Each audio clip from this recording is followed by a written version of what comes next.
fil Qur'anil Karim. Ya ayyuhalladzina amanu taqullaha haqqa tuqatih wa la tamutunna illa wa antum muslimun. Qala ayatan syahrul ramadan alladzi unzila fihi al-Qur'an hudal linnasi wa bayyinatin minal huda wal furqan. Faman shahida minkum syahra falyasumhu wa man kana maridun aw ala safarin fa iddatun min ayyamin ukhra. Yuridullahu bikumul yusra wa la yuridu bikumul usra wa litukmilul iddata wa litukabbirullaha ala ma hadakum wa la'allakum tashkurun. Allahumma arhamna bil Qur'an. Rasulullah dan para staf, baik staf yang ada di Kemasulan maupun di Umur Qura, dan seluruh warga Kekhilafan Islam, baik sebagai warga biasa maupun petugas yang lain di wilayah dan yang lainnya. Alhamdulillah, kita bersyukur pada Allah SWT pada kesempatan kali ini, sesuai dengan apa yang kita musyawarahkan, bahwa malam hari ini taklim sekaligus silaturahim. Maka mudah-mudahan segala aktivitas kita pada malam hari ini yang hadir khususnya dicatat dan dilaporkan sebagai nilai pahala di hadapan Allah Subhanahu wa taala. Memang kadang-kadang kita ini tidak merasa butuh pahala kadang-kadang. Dan kadang-kadang kita ini antara yakin dan tidak yakin. Hanya lisan kita lafadzkan berpahala. Dan ini diulang-ulang oleh khalifah. Lalu kita sebagai panjang tangannya menyampaikan pula kepada seluruh warga Kekhilafan Islam, ketahuilah bahwa ketika nanti kita berhadapan kepada Allah, ya, kita ini nanti akan jumpa dengan Allah insya Allah, ya. Dan Allah ini tidak berpaling dari kami.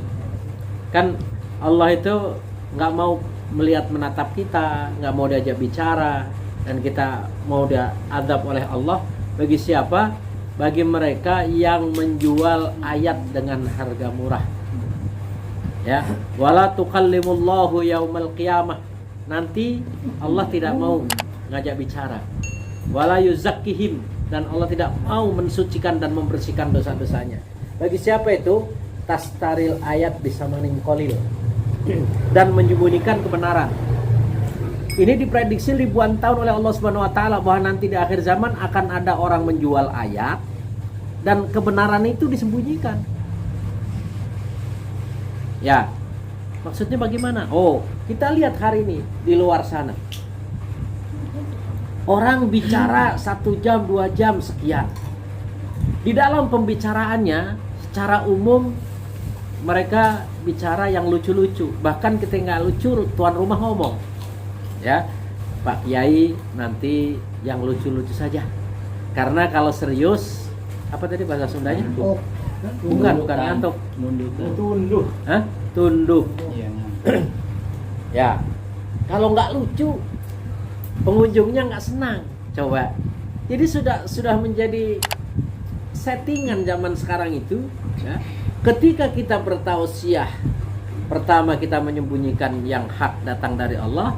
Yang kedua, selalu yang dibicarakan tentang mal atau harta atau fulus atau amplop atau duit. Maka kata Allah, barang siapa yang semacam ini nanti wala yukallimullahu yaumal qiyamah. Allah nggak mau ngajak bicara. Wala yuzakkihim, dan tidak akan dibersihkan dosa-dosanya. Walahum adzabun syadid, dan bagi mereka azab yang pedih menurut Allah. Kayak apa bisa kita bayangkan? Ya, pedih itu beda-beda, sakit itu beda-beda rasanya. Ketika anak kecil kita geplak begini itu nangis nggak dia? Nangis, bilangnya sakit apa? Apa enak? Kalau kita hari ini, Pak Supandi ditempeleng begini paling nyengir doang. Ada apa sih? Sakitnya kadarnya berbeda antara anak kecil, remaja, tua, dan seterusnya. Kadar sakit itu beda-beda. Artinya bahwa kadar itu berbeda. Maka ketika Allah mengatakan azabnya sangat pedih menurut siapa? Allah. Kayak apa rasanya kira-kira? Wih, luar biasa. Ya, kita sakit, sakitnya luar biasa. Menurut kita, belum tentu yang lain sakit. Nah, yang mengatakan bahwa nanti orang-orang yang menjual ayat dan menyembunyikan kebenaran, bagi mereka azab yang sangat pedih menurut rasa Allah. Kayak apa coba?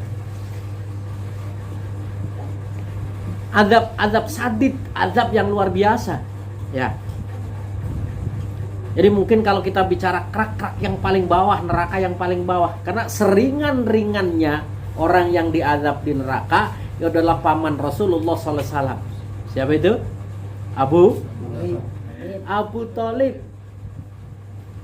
Ya. Itu beliau paling ringan. Kenapa? Karena ketika beliau hendak menghembuskan napas yang terakhir, Rasulullah membisikkan, ya ami qul la ilaha illallah bi anna. Ya, wahai sang paman, lafadzkan kalimat la ilaha illallah. Dengan itu saya akan minta keringanan kepada Allah agar kamu menjadi penghuni surganya Allah.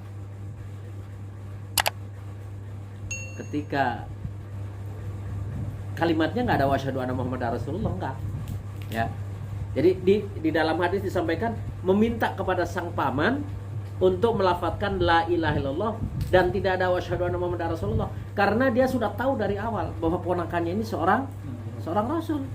Dia mengakui tapi nggak mau tunduk, nggak mau bergabung, nggak mau taat. Tiba-tiba ketika dia sedang berpikir, lagi-lagi datanglah Abu Jahal. Abu Jahal ini luar biasa. Ya. Apa kata Abu Jahal?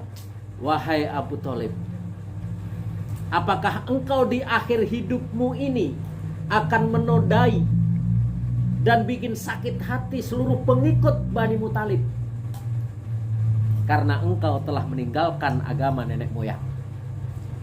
Luar biasa itu. Padahal beliau cintanya kepada Rasulullah luar biasa. Ya, wibawanya seorang Abu Thalib itu menggetarkan orang-orang kafir Quraisy. Kenapa? Karena ketika masih ada sang paman, mereka mau membunuh, mau menangkap Muhammad, mau memberhentikan dakwah Muhammad Rasulullah SAW, itu nggak langsung pada Nabi Muhammad, tapi yang diderengin pamannya. Jadi yang dirayu dulu pamannya. Sang paman sampein dong kepada Muhammad. Muhammad itu sebenarnya dakwah maunya apa sih? Apa mau harta? Apa mau jabatan? Apa mau perempuan? Kalau mau harta, kita udah sepakat. Semalam saya udah musyawarah lewat lembaga tertingginya namanya Darun Nadwa. Lembaga tertingginya Abu Jahal itu namanya Darun Nadwa. Saya semalam sudah bermusyawarah di lembaga tertinggi kami di Darun Nadwa. Kita sudah sepakat semua orang kaya akan kita kumpulkan dan separuhnya dikeluarkan dan separuh itu untuk Muhammad. Ada 3 keputusan. Yang kedua, kalau Muhammad memang mau kekuasaan, Mekah ini mau dibagi menjadi 2. Separuh presidennya Abu Jahal, separuh pemimpinnya Muhammad sallallahu alaihi wasallam. Dan kalau menginginkan perempuan yang cantik, kita udah sepakat. Semua gadis-gadis cantik akan dikeluarkan dan Muhammad sallallahu alaihi wasallam silahkan pilih 1, 2, 3 atau 10. Yang ditawarin begitu Nabi Muhammad apa pamannya? Pamannya yang diajak bicara itu. Ya. Karena apa? Dia risih terhadap pamannya Abu Thalib itu. Maka setelah mereka merayu pamannya untuk menyampaikan kepada Rasulullah, lafaz itu pun disampaikan kepada Rasulullah. Maka apa jawaban Rasulullah? Ya sang paman, masih ada nggak tawaran selain 3? Ada lagi nggak? Enggak wahai Muhammad sallallahu alaihi wasallam. Enggak wahai Nabi Muhammad sallallahu alaihi wasallam, enggak ada tawaran lagi. Maka sampaikan, wallahi demi Allah,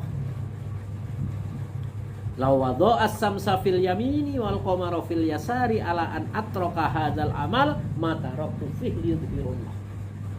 Demi Allah wahai sang paman, seandainya mereka meletakkan matahari di tangan kananku dan rembulan di tangan kiriku, ya, saya untuk berhenti berdakwah lebih baik saya mati karenanya ataupun Allah sampaikan memberi kemenangan. Luar biasa.